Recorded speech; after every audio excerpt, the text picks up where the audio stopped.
Behold, trapped in a hellscape of their own invention, socially unaware old white men bound by the pretense of being fake lawyers yet knowing no law, no exquisite Latin terminology, they are inexplicably compelled to quibble over minutia, squabble over triflings, and bicker like those who value their backyards far too highly without even knowing the difference between an easement and an alleyway. At this very moment, you have entered the heart of the law offices of Quibble, Squabble, and Bicker. Let's get started.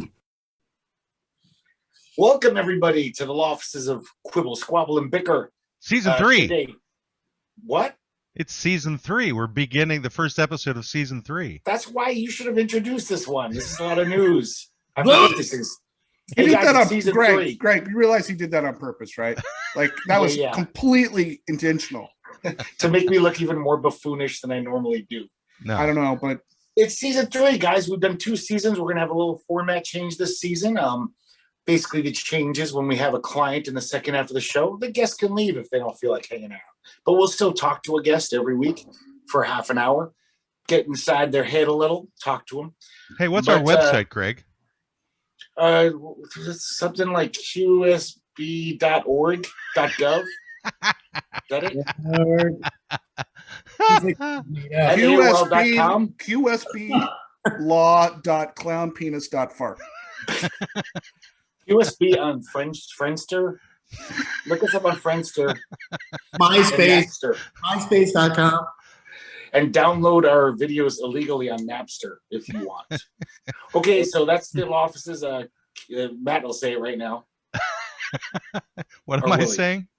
What is our website? Who's our guest and what's the client for today, Greg? Well, today's guest is a very accomplished commercial producer, and he has worked for Troma Films. He has been kicked out of Australia. Not many people can say that. And he's also one of my oldest friends. I met this guy, I think, when we were 4. And his name is Luke McCullough, coming from North Carolina. And today's client, later on we'll talk about, is growing up bald. Excellent job, Greg. You did a wonderful job. That was great. Thank you, Greg. Honored to be here. I haven't seen your silly ass face in like a long ass time. I hope that's a cigarette. If it's not, goddamn the government for banning that shit. Because that's not a flavored cigarette; it's a delicious cigarette. But anyways, I'll move on from that because I don't want to get into that. Greg and I have grown up together. He actually lived 2 houses up the hill. He was in his little fiefdom. I was like all the way down there in like the the bottom hill, looking up. And there's a couple stories that I do have of Greg Pettix that maybe a couple of you guys might want to know about. No, nobody really wants to know these stories. So I'm kidding. Feel free. Greg, I'm gonna jump around, but like one of my favorite stories about you was Greg got like a Huffy BMX bike, and it had like the yellow spoked wheels. It's a Huffy BMX? Those seem to cancel each other out. Yeah, they pretty much do. Yeah, it's like the Walmart. We all did. That's how we grew up. It's like a BMQ bike or something. I called it my yellow jacket. It was black and yellow, and I called it yellow not jacket. Enough. It was like one of those. But Greg attempted. The real part was he was 17 at the time. No, he was a little bit older. No, I'm just kidding. It was last week. He attempted to jump a pothole, kind of missed it, sort of, and fell. And he laid on the ground for about 2 seconds. But when he woke up, he was like, Luke, I think I went back in time. Or I think I went in the future. And I think I went, I don't know where I was. And he had this weird concept of when he passed out or whatever happened to him. But it didn't make sense. You don't remember that? I do, and ever since then, whenever I touch someone's hand, I can read their mind. Like the dead zone. It was weird. For a few years at least, maybe. Dude, you were just when we were just what the fuck are you talking about? You were oh, I don't know what happened, man. Something just I was in the future, and then like I went to the past, and like what? And what age was this again that he was getting all philosophical? I don't know, 13 maybe. Yeah, it was also the first time I took LSD that day, so that was a factor. Well, Yeah, well, maybe something. You may have traveled forward in time. You took LSD at the age of 13? I'm kidding. I didn't know. I waited till 21. Yeah. So, Luke, we grew up together in Mahopac, New York. Do you want to talk about Mahopac? Well, I want to kind of find out what Luke does, actually, because I don't know if I can trust anything that you said. And so, Lukey's not very reliable either, believe me. About what he does. He likes to elaborate on these stories. Well, let's just say that he has a lot more interesting things behind him than you do. Oh, yes, he does. I work as a commercial film producer. Like, I do commercials. The last one I just did was like for New York, NYC Go, like, which is like telling people to come back to New York City. It's open again, and fucking like gave me a fever blisters on my lips because it was a fucking crazy commercial. But anyway, like, how do you get fever blisters from producing a commercial? Are you kidding me? Like 3 like different units going out and like filming all these different places and trying to capture it in 2 days. Like, it just like fucking like it drove me crazy. That's all. So do you have your own production company or yeah, I'm a freelance person. Oh, I got it. Okay. So basically it's Luke McCullough Productions or something? No, it's not even that. It's like more like we're doing this commercial, like let's call up Luke. Hey, Luke, are you available? Sure. Okay. Good. Hired gun. So it's Luke in my hip pocket Productions. Yeah, hopefully. I mean, like sometimes it's in the back pocket, but like hoping it's a hip usually. So how did you get to that stage? What led you into film production or commercial production? All right. I worked at the Guggenheim Museum. Just started off at like the age of 3 or something, or? No, pretty much like out of college. Okay. Went to Australia. Got kicked. Like I think I told Greg about that. Terrible story. Not that terrible. Why'd you get kicked out of Australia, Luke? Well, first he was at the Guggenheim and wound up in Australia, so there's some missing information there. Timeline like this the wrong way. I was in Australia after college, and doing my thing, and I guess like Australia takes like the whole thing about like visas and renewing them pretty harshly back in the 90s at least. They don't even have a border wall.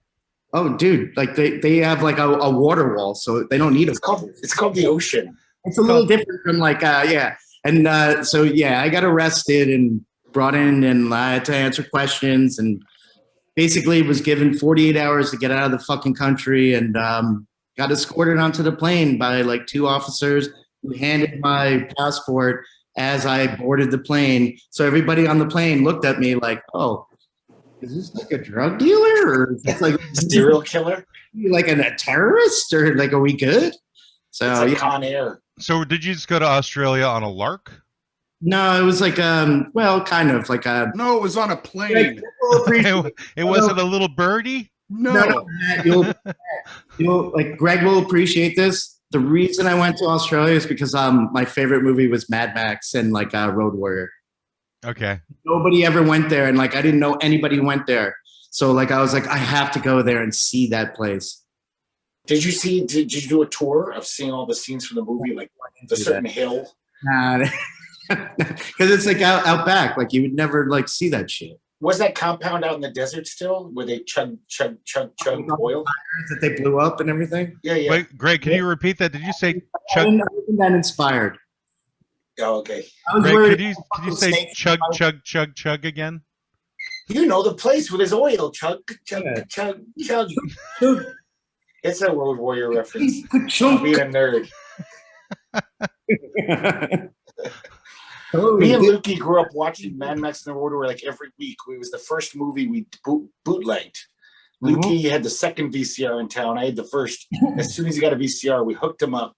And so why didn't you go to Australia with him, Greg? Because he what? I was at what? What'd you say, Luke? I said part. Like I think that Greg went off on his like journey. My vision quest. Together in the woods, and I was like all about like, let me see if I can find like some like gasoline. Gasoline. Well, Greg went to college in Arizona. Where'd you go to school? Syracuse. Oh, okay, that's right. Syracuse. Yeah, So you didn't really leave the state. So it was Greg who really left you. Yeah, he did, bastard. He abandoned you. Luke, what was your degree in? I forgot. It started in engineering and ended up in economics, and then I ended up in film. So like it pretty much like nullified everything I did in Syracuse. Yeah. So when you get back from Australia, or I should say after you were kicked out of Australia, then you went to New York City. No, I went to New Zealand first. Oh. I did a bungee jump just to fucking do a bungee jump. And then I went back to New York. And then I moved into New York City. And then I think I worked at a copy shop for a little bit, a copy like place. Like this was before like computers, nerds like who are like what's that?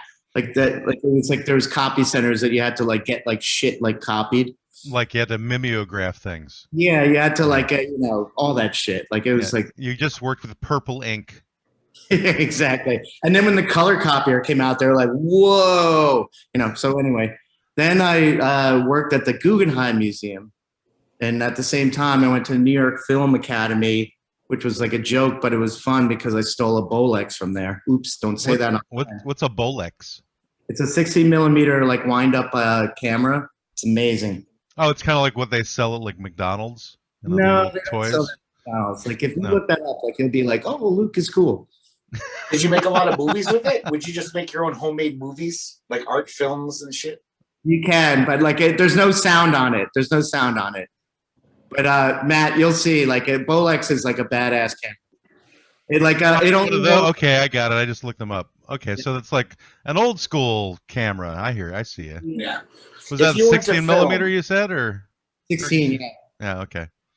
It doesn't do Super 16. Super 16 was the what was it? I forget. Like whatever. Anyway. I used to edit Super 8 back in college. Slice. Exactly. Oh God. It actually got me one of my first jobs out of college, which was working at the peep shows. Hey, that's a good like fucking job, man. Like you get a little perk there. I used to have to cut out all the talking parts. Yeah, because they're boring and they fucking like you're not gonna make money with like talking. It's like get rid of that. Like just like kind of like bring it together. Exactly. That's my favorite part. I like the setup. I like the story and the motivation behind the characters. Do you? What's your favorite motivational story from a peep show film, Greg? Delivering a pizza. The girl got stuck in the couch. That's a more modern wrinkle. Getting stuck in the couch? That's a thing. They call them stuck videos. It's actually a genre of porn. Seriously? No, you're kidding. It is, and yeah, it's pretty rapey. Sounds pretty gross. It's not only totally, it's completely rapey. Yeah, you're right. Wait, is it like is it rapey or is it like kind of like like the girl gets like she's pulling something out of the dryer and somehow gets stuck inside the dryer? And then some guy takes advantage of the situation. And how does he get into the house to do that though? No, it's usually her brother or something. Yeah, her stepbrother. Jesus Christ. Yeah. I love that. Of course it is. I would have guessed incest right off the bat. What brought you to trauma? Luke, how'd you get hooked up with trauma films? Is trauma the actual way it's pronounced, or is it trauma? I never actually knew. Trauma. So trauma specifically, because obviously it's a play on the word trauma, but I wasn't sure. Lloyd Kaufman and Charlie.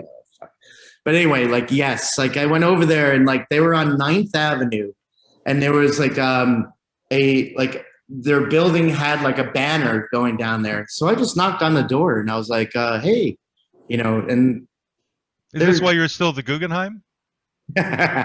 Pretty much not. Oh. I think I got fired from the Guggenheim, but that's another story. It's because they found out you stole the Bolex? No, that's another story too. Now you're like 2 stories up. Like there's a lot of stories about firings and all that stuff. So there's a lot of firings, which is why you're freelance. If you guys haven't realized by now, Luke, he was a fucking hellion his whole life. He was like Dennis the Menace. He'd get in lots of trouble. Well, we didn't realize that, Greg, but thanks. No, but from his stories, I thought you would glean that. Trauma, and like I went there and knocked on the door, pretty much went up there and like introduced myself, and they like were like, oh yeah, you could be an intern. And I had to like send like socks that had like trauma like logos on it to like little kids and this and that and like, whatever. And then I had to like edit stuff, and then I had to start like interviewing like these young girls who were going to do like promos, which was like kind of fucked up because, I'm trying to be like nice, and I had the video camera set up, and I'm filming like these like women that came in, and obviously they're like, well endowed and like, sexy and stuff like that. They were asked to come in because of that. And like, I'm filming their faces, and I showed it to Lloyd, and he was like, what the fuck is this? Like, I can't even like look at this. Like, why didn't you like, film their bodies? And I didn't know that, like, so they were like exploited. What a terrible job. That sounds terrible. Well, no, well, he was filming their faces. But Matt, Brendan, and Greg, like, I actually went to Cannes with them, and like I brought like a half pound of weed with me into France. I can't believe they even let Trauma at Cannes. They did. They would get like a suite at the Carlisle Hotel, which is like the hotel behind like the I'm still dancing after all these years. The Elton John song, like I'm still standing. Oh yeah, still standing, right. Well, if like you see the background, that's the Carlton Hotel. Like that's like the big hotel on like the, like the Cannes, like whatever. The Riviera. Yeah, we were staying there, and geez, you're dragging me into this like fucking like rabbit hole where I'm going to tell like stories that are fucked up. But like, I think that's what sort of Greg wanted. You didn't commit any felonies actually while you're there, so it's not that bad. Yeah, maybe Misdemeanors. There was like some. If it wasn't murder or rape, you're probably okay. It's been a long time. Yeah. None of that. Like, we're good with that, Brendan. Okay. Yeah, good. Greg, he wouldn't be involved with rape. He only videoed the women's faces for Trauma. Yeah. I was like coerced. He didn't know any better. I didn't know any better. I was a young kid. I was taken advantage of. He was slave labor, is what he was. So continue with Khan. So what happened? The Wrath of Khan. The guy, like, there was like two people that came with us that had to wear like the Trauma mask. There was like Toxic Avenger mask, and then like Tromy, which was like the mutant squirrel. And it's a great story. The guy who was the mutant squirrel, we went to a big party, and Will Smith was there. It was like Bad Boys was like the premiere, and like we went into that like party, and they infiltrated, and he like got fucked up, and like Greg, you thought I did this, but I didn't. He pissed on the floor, and he got maced in the eyes. So like for some reason, like he was out of commission. So now Lloyd Kaufman is telling me like I have to wear the mask. I'm like, I'm not wearing that fucking mask. I didn't think you have to wear that mask. And the thing was like disgusting. It had wires that stick into your head, all that, So I did it once. Like I walked down the Carlton, like hotel lobby, walked outside, and like when you walk outside of the Carlton Hotel during Cannes, all these photographers are there. They're waiting for everybody to show up. And like I show up in like a toxic mutant squirrel boy. Like taking pictures, and I'm like, what the fuck is this? Like this place is crazy. But my greatest like memory of that was like I also had to hand out like all these flyers, and I kept running into John Waters. Oh, Waters, like fucking cool as shit. He was like, dude, I remember when I was doing the same thing for our movie, like when we had like whatever, like like polyester or something. Yeah, and yeah. Divine, and like we were handing out flyers and like just like doing our own promotion and stuff. And he's like, I fucking dig that. And I was like, holy shit. And I saw him like probably 3 mornings in a row, like when I was doing that stuff. So that was the cool thing. And then another like a funny little tidbit. Like I was with this guy Akshay, who was like a nut. What was his name? Akshay? Yeah. So we went to the Grand Palais and we saw The Quick and the Dead. And we were sitting all the way up in the top row, and it was like the premiere, you know, and they had Sharon Stone and like all of Gene Hackman was in that too, right? Quick and the Dead? was in that. Yep. Okay. So was Leonardo and like this and that. Sharon Stone. Yeah, he said Sharon Stone already. Oh, Pay sorry, attention, Greg. it blocked out. No, I'm paying attention. It's blocked. Stop blacking out, Greg. Too much alcohol. Akshay made it into an airplane and like flew it off the thing, and I'm hoping that it landed in somebody's lap, but I don't think it got him anywhere. So that, yeah. So what did he throw? I didn't hear. Oh, he took his resume and I made it into a paper airplane. I just went off the the balcony and kind of sailed all the way down. That's one way to get yourself out there.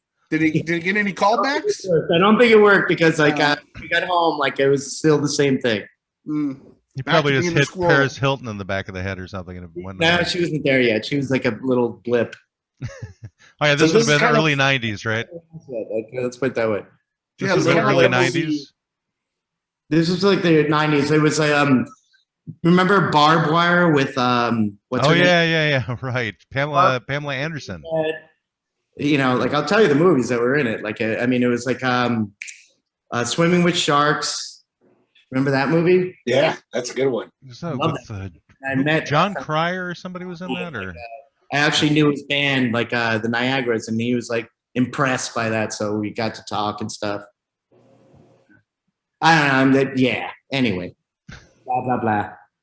No, the blah blah is fine. I'm still back in the Guggenheim actually because go back to the Guggenheim because you never actually said what you did at the Guggenheim. I was a guard. You're a guard at the Guggenheim. So, which major works of art did you take home with you? I never took any major works of art. Oh, very never tempted, not even close. But saw like a lot of like people there, you know, like because it was a museum. It was a museum, but like it reopened after it was closed for a while because they added an annex to it. Yeah, they tried to like make it into like this like new thing where like the guards were like part of like the museum where they wore like these like Armani suits, and they actually did fit us with Armani suits and stuff like that. And they gave us like all like the each like exhibit, like they gave us like the book, and like I have signed books from like all like Klaus Oldenburg and like Lichtenstein and stuff like that, because like they like kind of kept us in that loop because they wanted us to be, you know, like informed and like be able to talk to like the museum patrons. But isn't Liechtenstein a country? Yeah, that too. Yeah, it's a little one. Yeah. Roy, you know, the Roy. Yeah, but anyway, like so you got the entire country to sign the Luke, book. I'm like, that's Luke, impressive. just in case Greg didn't want. This is Matt, and this is what Matt does. You can't stop. I ask questions. It is a nice little country. About this big.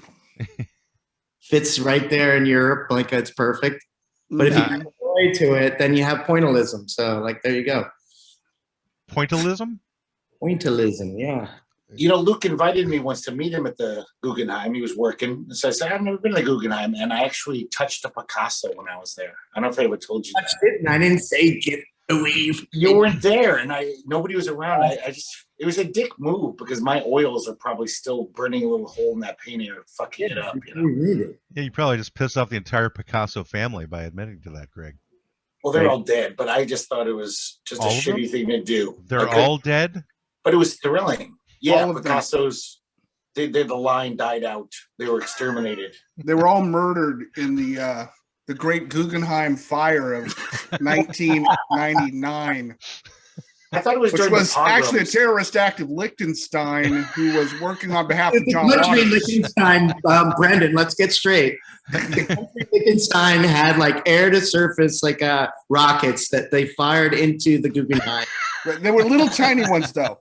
Little tiny missiles. Pointillism. They got to the point. They hit the right paintings. Was Andy Warhol involved in this? Never. No, he's a pacifist. He's like Switzerland. With his soup cans. which is just slightly larger than Liechtenstein. Yes. If we're just going to tie it all together. All right. So, but you got fired from the guard job at the Guggenheim. Yeah. So, Did you get fired from Troma? was it because you stole the Armani suit I then? didn't get fired from Trauma. No, I think I left on good terms in a way. Maybe. Kinda. It was a mess. It was a mess out there.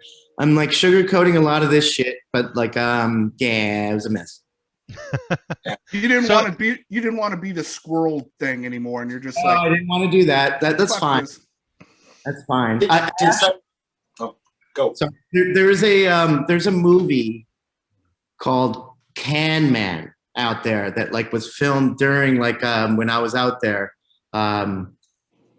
I forget, like it's the son of like some like famous actor. Like he did this stupid like fucking thing where he was like a delivery guy and then he became like, get it, con man. Like he starts off like as like a delivery person and then he like sells his story and becomes like a success story.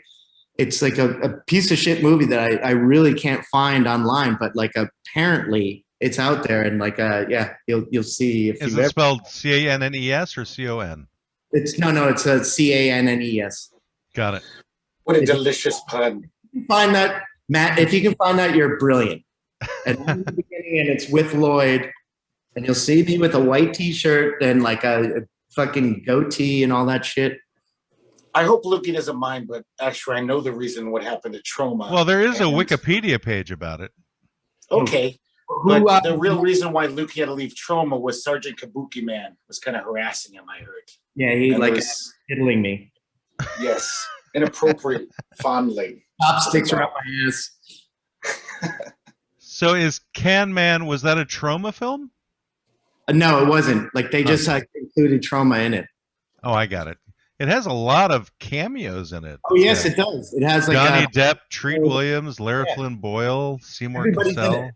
Yes. Oh, you John found it. Malkovich, Dennis Hopper, Chris Dude, Penn. I can't believe you found that. I think that you just don't know how to type or something, because I found Maybe. it like immediately.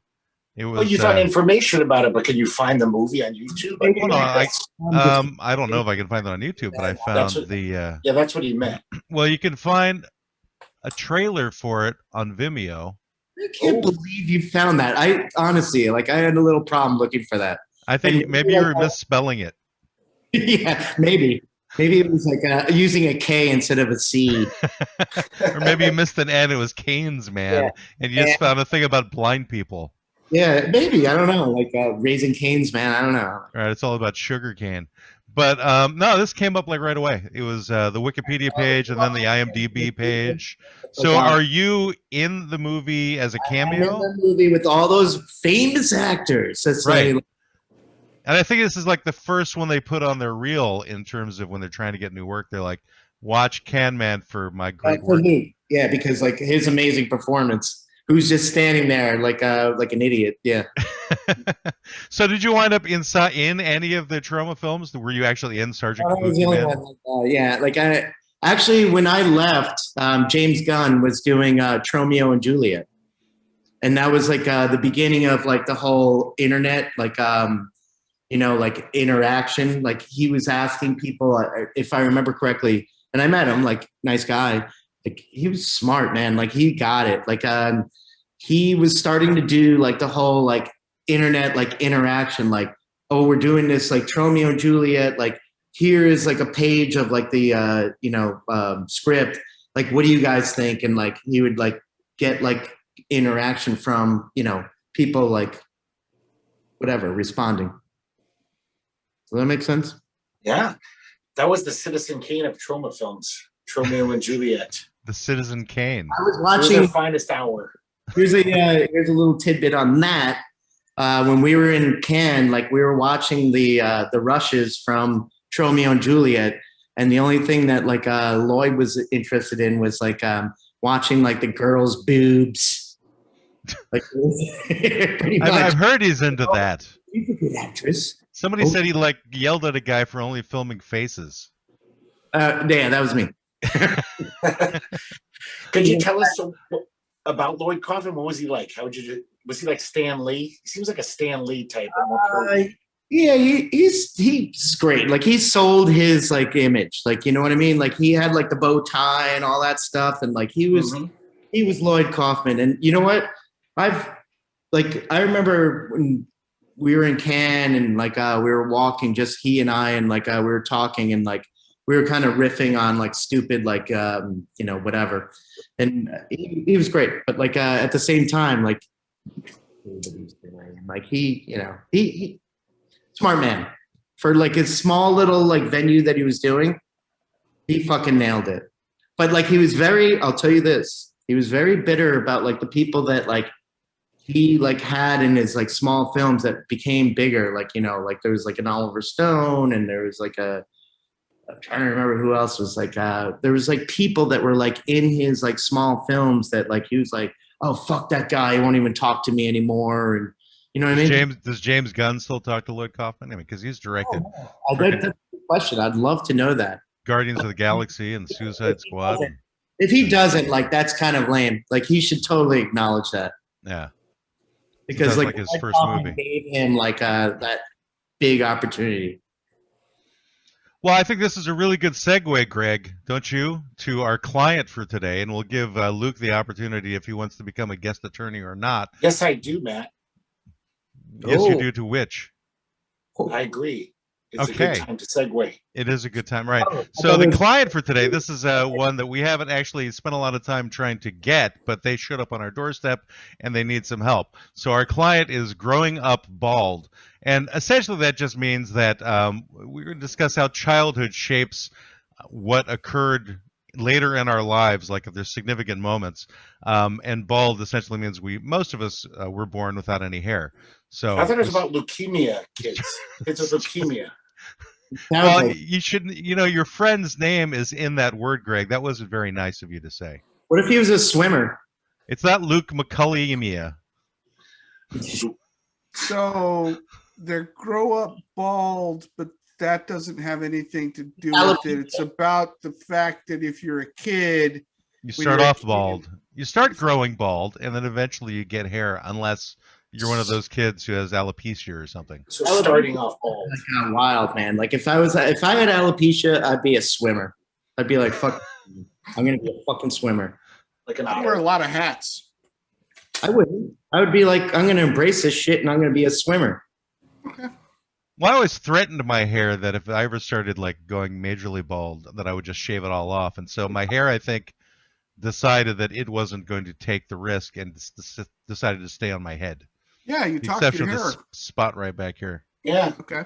It's like talking to plants, you know, like it'll just stay there and be like, oh yeah, okay, now you're talking to me, so I'm gonna stay. The oxygen's good for talk to my hair. Sometimes it's good to threaten plants. You just got to put them in their place. It's like teach them who's boss. You know? Right. So, Greg, with you and Luke growing up, I noticed you guys have a couple of similar qualities in terms of how you talk and your phrasing.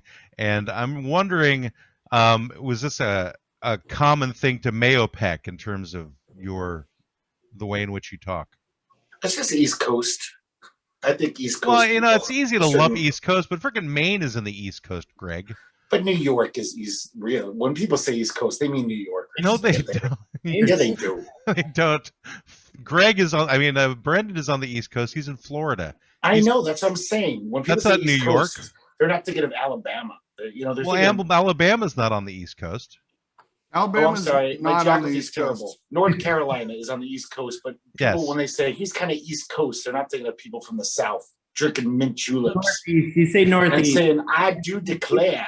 That's Yeah. not New East Coast. That's incorrect, Greg. That's just once again your own very myopic view of life. No, it's not myopic. That's what people mean. When No, people it's say East very Coast, myopic, Greg. You don't Only picture people a Southern only gentleman. people like you from New York feel that way. You don't picture a Southern belle. New York is the center of the world, bastard. Well, I mean, there's the Northeast, and then there's New England. So you would never say somebody from Boston is from the Northeast, although technically, geographically speaking, that is the Northeast. But that's not the Northeast. That's New England, and the Northeast is like Philly and New York and New Jersey. That's the Northeast. I mean, I'm just talking shit as a marketing guy, but that's how Yeah. those Right, but markets work. they're all East Coast, is my point. You Sure, got but West Coast, you when got people East Coast. say- Because why? Because they're coastlines, Greg. That's where it comes from. It's an entire coast. Once again, you're missing the I don't forest agree for the with that. trees, Matt. East Yeah. Coast. When people say that guy seems kind of East Coast, they're not thinking he's from North Carolina. They're saying, "Oh, he's a New York type,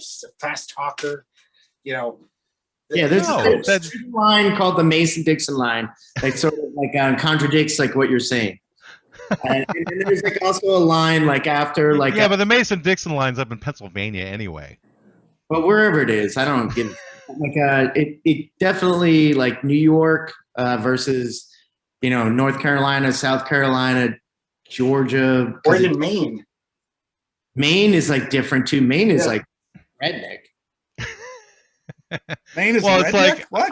I was born in the Mid-Atlantic, but it's considered the East Coast. Where So, is it? I was born Wait a in minute. Maryland. Maryland is its own weird thing. Maryland is barreling. Yeah. Barely. Barely not southern, barely Those are like, northeastern. like a fucked up place. Yeah. Either That's the- way, I've been that's up the and down problem. that damn coast, and I know The it's a problem coast. is you're from Maryland and you have no identity. I have no identity because my That's dad was growing in the up in Navy. Maryland has affected you. I have no identity because my dad was in the Navy, which kind of gets us back to our client. Really, it's like, so we're growing up.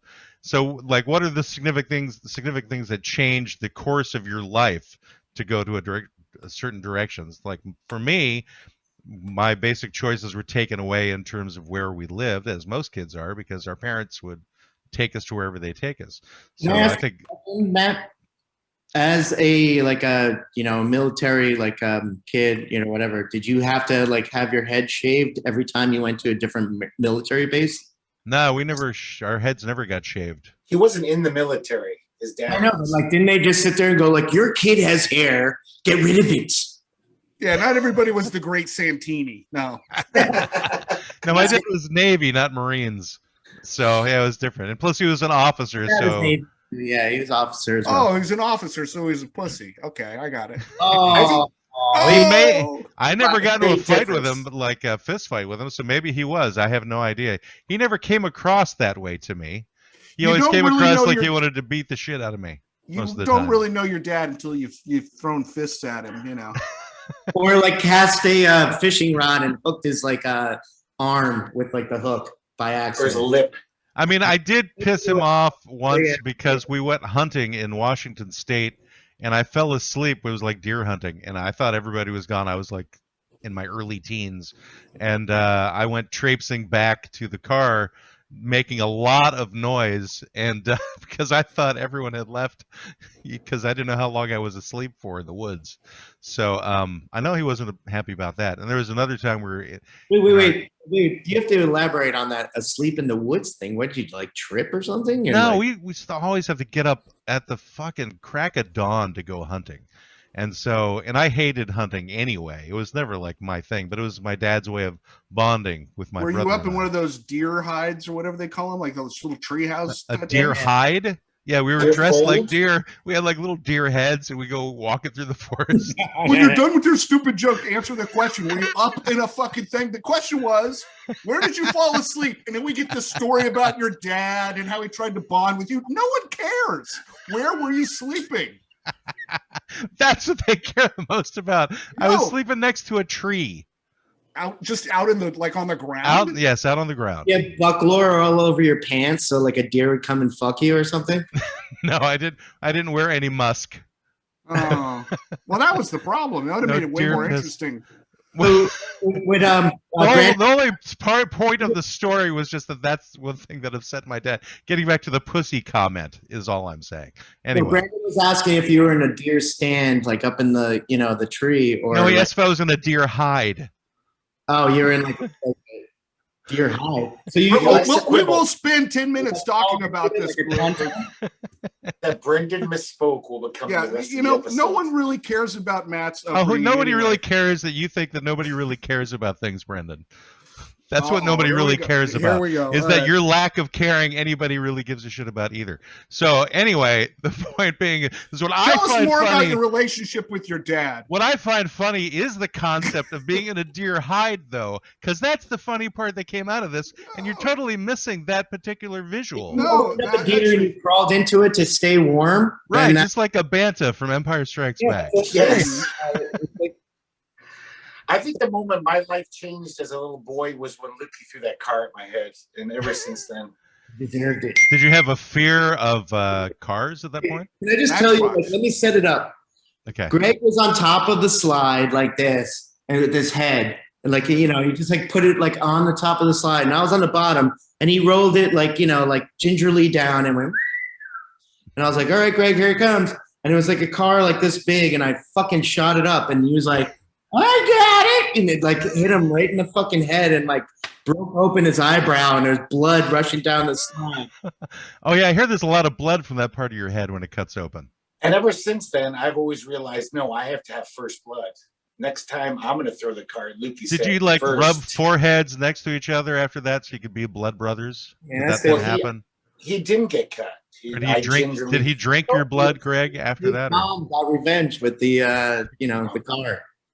Well, the listeners don't know about that story because you told that story okay. before we started. So After I cut open Greg's head and he had to get like a couple stitches or whatever it was, his mom was like, I'm going to drive them to nursery school. I was like, oh, okay. Is that how she talked? She does. It's very dead on. Perfect. Yeah. So for some reason, she flattened out all the seats in the back of the station wagon, except for like the seat where Greg was sitting. He was in a baby seat, all strapped in like a fucking rocket. He still drives like that. No. I never had a baby seat. Or whatever. It was like cross, like whatever. Like he was strapped in. Like like he was basically like testing like Mach 4. Whatever, like that. She put me in the back, all the way in the back. She's like, "Oh, sit all the way in the back." And she gave me a stuffed animal. And then we were driving down like the street, and there was a hill, and she jammed on the brakes. She's like, "Oh my God!" And I slid and hit like the back of the seat and smashed my nose, blood everywhere. Turned around, she's like, "Oh, I'm sorry." But you've got a stuffed animal at least to keep you company. That's called justice, Luke. That's called justice. It's called child abuse, Greg, is what that's called. This is the mother you grew up with? What did she do to you? She was looking out for me. She never did abuse me. This is a kid who's like 6 or 7 years old. You were going He to asked for preschool for crying out loud. Why didn't you just punch him in the face? That would have been more honest. He deserved it. Lukey did a lot of shitty things when he was little. He had it coming. That's all I'm saying. Oh, So this is like part of a long line of things you're saying, Greg. I knew it was real. I knew it was real. So is this part of your formative years, Greg? Is this like a moment that changed you forever? Is this what led you to working at Powell's bookstore? No, it made me never get a driver's license. Cars, I had a phobia about cars, even little ones, tiny ones and big ones. About tiny cars. They hurt you. Cars can kill and hurt you. So, do you run from Matchbox cars? Is that what? I don't run, but it does trigger me. If I see a Matchbox car, I get a little. Get a headache? Matchbox wire hangers. Yeah, my scar itches a little. Even it's weird. I have a phantom pain. I think it means you're just near Voldemort. Yeah, the little. So Greg was Harry Potter all along. I just got that reference. Harry Potter. You have to talk about Milligan because that's a pretty good story. All right. So is Milligan a child? It's a dog. He was a grown man. Mr. Milligan. I don't even Mr. know. Milligan. Tom Milligan? Is that his name? We called him Mr. Milligan. Yeah. He was the guy. Did he have an island? No, he lived in Gilligan, and he wasn't but, a man. I'm sorry, Lukey. You tell the story. Sorry. All right, I'm gonna be quick about this, but like basically, Mr. Milligan was voted like the Rotary Man of the Year from our town, Mailpack, in Many times or something like that. So if you played Little League and you hit a home run, he'd stop by your house, he'd give you like a little thing, and you get like a Carvel, like free ice cream, all that stuff.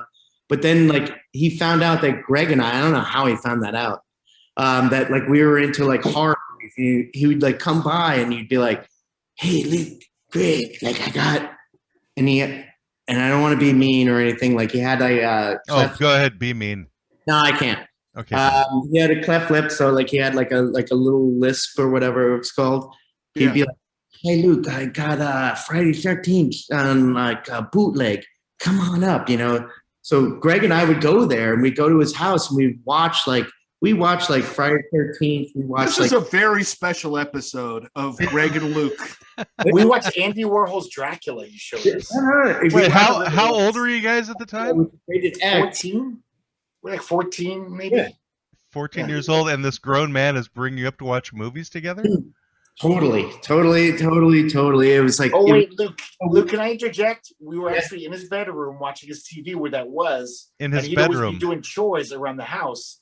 He never did anything inappropriate. He would even bring us like cookies and juice while we like sat in his bed watching movies. You sat in his bed watching movies at the age of 14. My God, dude. Yes, I know, but nothing ever happened in that respect. In that respect. So there was one time that what respect? we knocked on the door and we wanted to like watch a movie, and he was like, "You guys go away. We're like, I can't come out," you know, and like he was like really a dick, and we were like, "What the fuck is going on?" Well, it turns out that he was double life, and he like had robbed banks in L.A. and moved to Mailpack and like made up his whole like backstory, and then like kidnapped his kids. Tied them up and they got away. They called the cops. He had a restraining order. Whoa.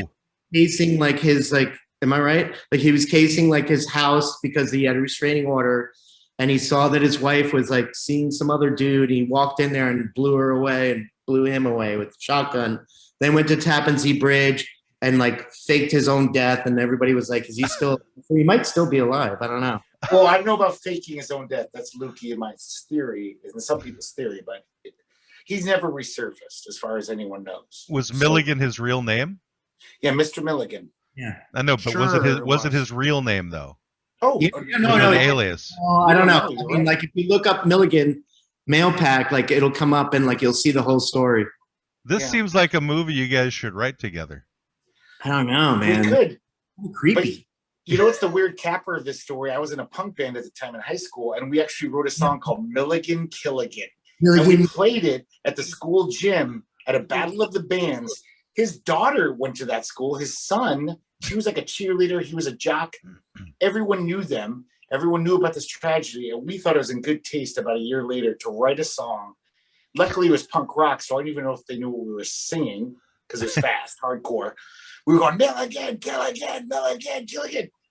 Nobody gave a shit about it, which is so hard to believe. Like now you would have been ejected from like the world. Your Facebook would be canceled. Oh my God. I would have been so canceled today. All right, so there must be a real name because he's got kids who are probably going by that name still. Yes, that's true. Yep. But more than likely, he's probably not alive now. I mean, well, I guess he could be. He'd be in his late 80s or something, right? Back for all of us, man. So he had kids, his own kids at the house when you guys were watching these movies, though.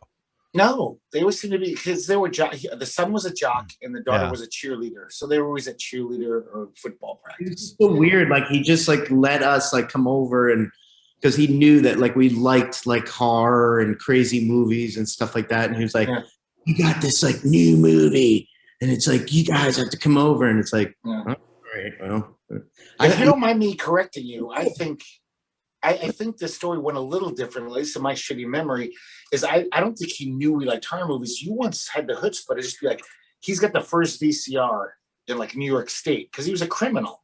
So we had those early VCRs where no one had a VCR. Did you know he was a criminal at the time, Greg? No, not at all. Okay. He was an outstanding citizen. Like Fagin, like hired like all these young kids to like rob our neighborhood. They stole our VCR, his gang.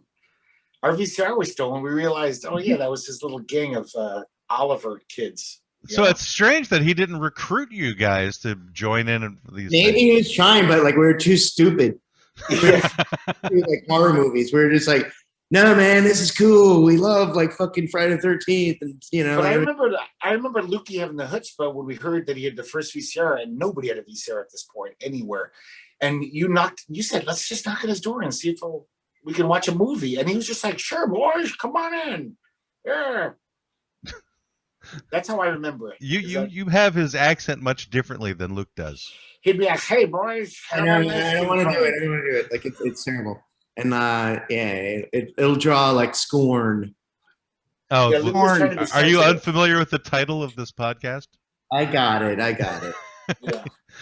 All we get is scorn, Luke. I don't want the Bicker. I'm good with the Quibble, but you know what I mean.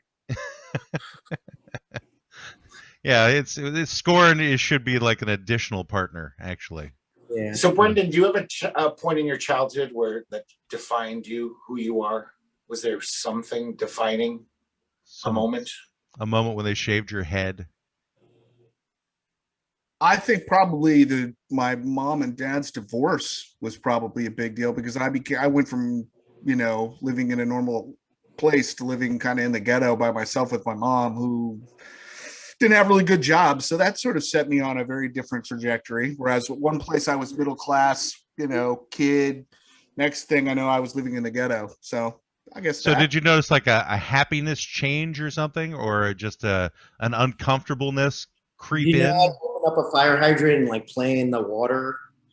Yeah. It wasn't that kind of cool New York City ghetto. This was Albuquerque, New Mexico, which was like barrio, Breaking Bad kind of bad news. Happiness? No, I think it was just more of like, because I was so little, it was just suddenly like there was nothing, and then it was just, third world. So it was an absence of something. Yeah. And then you watch TV and you go, oh, look at this. Look at these people. That seems like a nice way to go. But these are spoons. He's got a chain going through his like fucking room. But I never had a Mr. Milligan. That's super awesome. I mean, I almost had a Milligan in a high school type of guy. He had a mulligan. So I was in the Philippines going to Department of Defense school, and so basically the people that we consorted with were guys in the military. So there was this one guy who was, I don't know who he was associated with. He was a Navy sailor, and he would invite high school kids over to his place to like watch stuff. And he also apparently was teaching kids how to do hypnotism. And which at the time was like an interesting thing. And so there would be a bunch of us who would go to this sailor's house. What's that? I'll show you how to pass out. Let me Right. And so, I mean, at one point we even invited the guy to our house for dinner. But anyway, fast forward a couple of months, there's the story about how he's being kicked out of the Navy because of inappropriate things he was doing. And before that, I even knew about that. My parents were going, "You're not allowed to see this guy anymore." I'm like, "Oh, what's going on?" And then it became a joke at the high school where it's like, "Oh, well, you wanted him to hypnotize you, so what was he doing with you guys?" And then we all forgot about him. But he had a wife too, and one thing I remember about the wife is she had this major tick in her eye, so she would always like be kind of blinking the one eye. So I'm wondering if there was some weird association with that. But anyway, so that was the closest I had to a Mr. Milligan. It didn't he hypnotize you? Would he hypnotize you? It's hypnotize. Yeah, right. Would he hypnotize you into thinking you were a socket and he was a plug? Things like that? No, I never got hypnotized by him. But I do remember being in another room where somebody would go back into the bedroom. Your dog bone, and like he was like the dog, and like you had to feed him. For a second, I thought Greg was saying he was hypnotizing you into being a sock, and that he was the foot or something. I think that's where I thought it was going. Oh, that's a real bad analogy. Yeah, like a cum sock, or I don't know. Oh, so you and Greg have that same memory of a sock and what you do with socks. I never had that particular part as a form of sock. I use tissue, man. Like, why bother? Like, why fuck up a sock? Greg, explain that, will you? Because it's there. I use a dirty socks, so it was going to get washed anyway. You use dirty socks? It's not like extra laundry. It's not a matter of the laundry. It's a matter of what you're what's the dirt on the sock that you're then jizz all over it. I don't know where the dirt is. It's got jizz all over throw away. You just kind of forget about. Like you're like, all right. Did you use the sock as like target? You turn it inside out. You don't do the dirty outside part. Oh, Yeah. okay, that makes sense. And well, then after you use the sock, then your foot slips in a lot more smoothly, doesn't it? If you wear it again without washing it. Yeah, which is not ever a good idea. No, it might And- get stuck to your foot. In summertime, it keeps you I cooler. think it keeps the mosquitoes away, though. I have several hanging in my bedroom, just like fly paper. Keeps the mosquitoes away.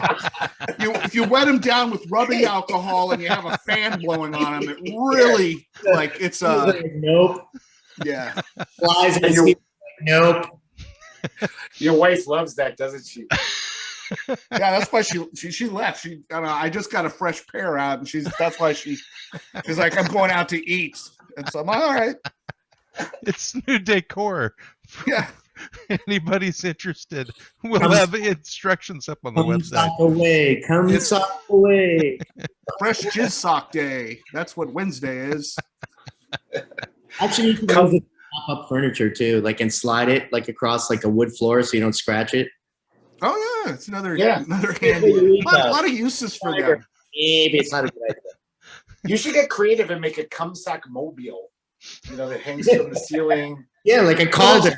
That's exactly what I have. It's kind of like a thing, and it's a series of, and they just hang, and you spin them, and you spray them, and yeah, you should try it. You spin them, then you spray them. I'm gonna. I mean, with the heat wave going on in Portland, you got time Oh, on your Well, hands. the heat wave's over. It's 70 degrees here now. Oh God, It lasted like 3 days. I'd take 3 days of 116 and no AC and to have it back to 77. It's lucky to be 77 at night if I have the AC on in my house. Hey, Yeah, it's supposed to veer back up again to like the 90s, but it's nowhere near what it had been the last couple of days. But it was good kind of watching Greg's hair get more frizzy because of the heat. Indeed. Yeah. I got more Greg, ethnic. if you back up from your camera a little bit, people can get a really good look at your hair. Oh shit. It's kind of going up into like a Brillo pad almost. I like See, it. I told you I was kind of Jewish, a little Jewish in me. Look at that. Yeah, It's a I Jew can see frill. it. Right. Yeah. Which never makes any sense to me. But anyway, what else? Who else has like a particular thing that kind of changed their course of their life in terms of what where was they wanted to Loki's? go? Luke, what defines you? Mine? Yeah. What led you on the path to watching horror movies and stuff like that? There must have been something where you guys went, this is the thing that I'm like into that. All right. Well, I went to a gun show down here, and I bought an SKS, and a friend of mine was like, "Let's go to this restaurant and get something to eat." And it was like a buffet. I went to the buffet, and it had green, weird mussels, and it was a mixture of Chinese and Spanish food and stuff like Don't that. eat green mussels, man. That's bad. Well, green mussels are good if they're from New Zealand, Oh, okay, got it. So I was the one who was driving, and I ate the food, and immediately when we got in the car, I felt like this is a problem. So I had to drop off one guy over here. I had to drop this guy over there. By the time I got back to my house, and I'm gonna speed this up, I had to shit so bad that I literally walked in the house and I threw down a weapon in front of my wife and ran into the bathroom and pulled down my pants and shit in my pants. So there's that. So this was karma. what did that do for the rest of your life? It made me think that I'll never go to a buffet again, especially after a gun show. So you had your defining moment in your 40s, 50s. Oh, it was totally defining, man. It was so embarrassing. It was there's a gun lying in the kitchen, and I ran into the bathroom and I shit my pants and I shit in the pants, and I'm calling my wife to bring down more pants. And Who's the shit ass now, Luke? Who's the shit ass now? Wait, this sounds like there's a story right there, Greg. Luke used to call me shit ass once because I went to the school toilet and there wasn't toilet paper. After I shat, I realized, oh shit, there's no toilet paper. So I pulled up my pants very carefully and walked all the way across the school as little steps. And I made it to the other bathroom. And I made the mistake of telling this fucker about the story. And for 4 years after that, maybe longer, I was called shit ass. Even though none of it leaked in my underwear. I realized successfully. Empathy. I empathize with them. You did not. You mocked me. No, he empathizes now after he did it to himself. You empathize now. Okay. And I understand the importance of understanding when you have an accident, there's nothing you can do. You're at God's mercy. If you want to Luke, at least you made it home. So you made it home, you made it to the bathroom, and you still did it in your pants. I pulled them down, and I still shit my pants. But you were at home. Imagine doing that in a car on the freeway. I would pull over and I would shit in the woods before I would happen. There wasn't anywhere to pull over at a certain point, and then it was by the time I was getting over, it was already too late. Oh God, that's brutal. What happened? You have the backstory that. Similar to you, I was driving from New England. I was driving from New Hampshire, coming back to DC, and I was on some fucked up road in Connecticut. And if you've ever driven in Connecticut, it's fucked because it's just long lines of road. There's never any of those nice rest stop or gas station, just road. And then if you pull off, oftentimes you're dumped into somebody's some fucking suburban neighborhood and you're just driving around. So that was me. And I had some bad seafood. I don't know what it was. Something. Come on, man. You got to remember. I can tell you.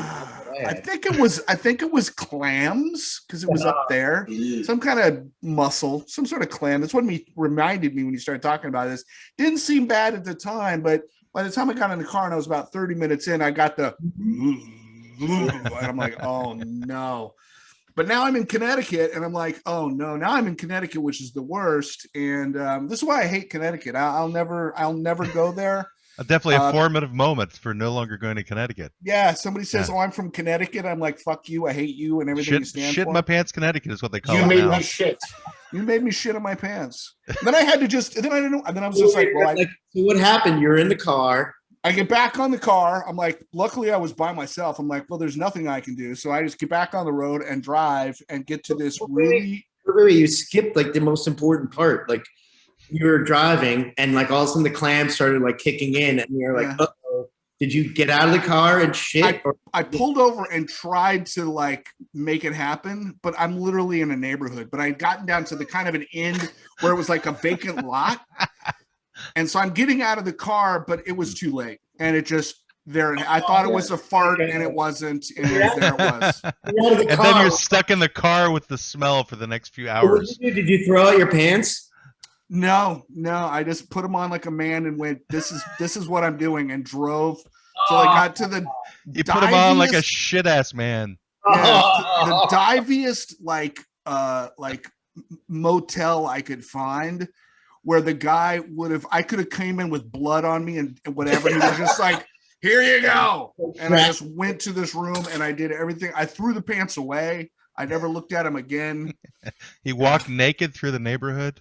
I just that stayed poor in maid who had to clean the room the next day. She was like, what the fuck your story is worse. At least mine, I made it to the bathroom. That's what I'm saying. My pants, I shit in them, and I just took them and threw them into the shower. And then I called up and I was like, George, I need pants. I need underwear. I need, baby wipes. I need, it was like stat. But I need a place to hang these up in the back room to keep the mosquitoes away. No, I was in a lonely, junky motel, feeling like my whole life had gone really wrong. That's brutal. That's usually what it feels like when you're in a lonely, junky motel. It's like, how did I wind up in this spot? This is one of the best clients we've ever had, Matt, I gotta say. Growing up bald has turned out to be way better than I thought. And that does bring us to the end of our time, unless you guys want to keep on talking about these stories. About shitting? Usually after Brendan, because Brendan usually has a strict time barrier. Yeah, of course. We went from the top to the bottom, and this is not unusual. This is not unusual for us. Heaven and hell. Greg, you should give him special episodes of the show that he should listen to. Okay. get him acclimated to what's going on here. Guys, you're fun. It was great being here, and thank you. So eventually, Oh, you got married, and did you have kids too, or Kids? okay? Just 2 basset hounds, and the one that's still alive is shitting and pissing all over the fucking place, and that's another story, for another time. Yeah, I do have a quick question. So, since you two knew each other very young, where did you guys think each other's paths were going to take you? Like, Greg, where did you think Luke was going to wind up one day? And Luke, where did you think Greg was going to wind up one day? Like, when you were little, where did you see you both going to become firemen, or? In the same spot that I would he knew so much about comics, and he was a great writer, and he was just funny guy and everything, and knew about movies and stuff. So I'm not surprised. Let's put it that way. What, not surprised about a total loser who does none of those things? Yeah, I think that you're a cultivator. You're I could see even in the background, you have all that shit back there. It's really on fucking comics. You know what I mean? That motherfucker, he could probably retire on all that shit. So I thought Luke would end up in prison or in politics. Neither. So he did the happy medium. He went into filmmaking, media production, which is kind of a combination of both. There you go. A prison of crappy politics. Yes. All sorts of politics. Okay, cool. Well, I want to thank Luke McCullough very much for coming on today. I'm glad that Greg brought you on, and maybe we'll have you back again someday. We'll talk about other things, because there was one, actually, maybe there's this one story, because Greg had mentioned that you were going to talk about a time when he was curled up in a ball because he had pissed himself or something. So I think I don't really want to end the show yet until we hear that story. It's not a story. It's just, I was giving you an example of what Lukey would do. No, I would have told stories. Okay.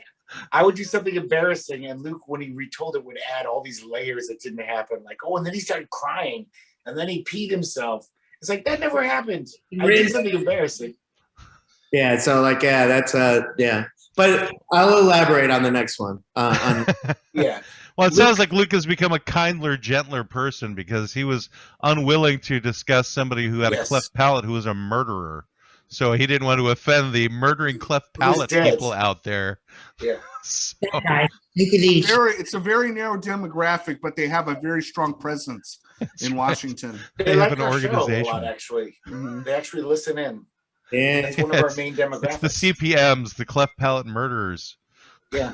So, Lukey, do you have anything you want to plug, or your website, or anything like that? Yeah, you got a website? Yeah, I do. Yeah. My wife has a thing called High Knife, which is it's basically like a Swiss Army knife that has all the accoutrements for smoking weed. Legal in some of the states that you guys are in. Well, it's legal here in Oregon, so. Well, highnif.com. Just look it up. Is it H-I-G-H or H-I? H-I-G-H. Okay. And knife is spelled normally? Yep. K-N-I-F-E? Okay. Check it out. Can I elaborate on this a little more? Because it is one of the best ideas I've ever heard, where it's a Swiss Army knife, but there's not a fork or anything. It's like a Coke spoon, the tweezers to hold the last bit of the joint, everything a pot smoker might need. And it has like a carb on it, and you can screw off like he was saying, you can screw off the pipe, and use it if you want to go the Toots way, but you can clean it. But it's more than just a one hitter. It's kind of a cool little gem. Interesting. Does it have any sexual things on it as well? If you want to shove it up your ass, yeah. That's legal. That is legal in Portland to shove a Swiss Army knife up your ass. I think it is legal in most states, actually, except for maybe Florida, except for Iowa and Kentucky. Kentucky for sure. All right, we're going to end this sucker off. So this has been Luke McCullough, all the way from North Carolina, a childhood friend of Greg. So it is, true. He's had friends all his life, so he can never deny having friends again. And this has been the law offices of Quibble, Squabble, and Bicker. We'll see you guys all next week. Your consultation with the law offices of Quibble, Squabble, and Bicker has ended. You may pay your retainer at www.qsblaw.org. Please exit to the right of the water cooler and grab a candy from the front desk. We hope to see you again soon, but you need to leave now. I said leave. Why don't they ever listen? Get out! Get out!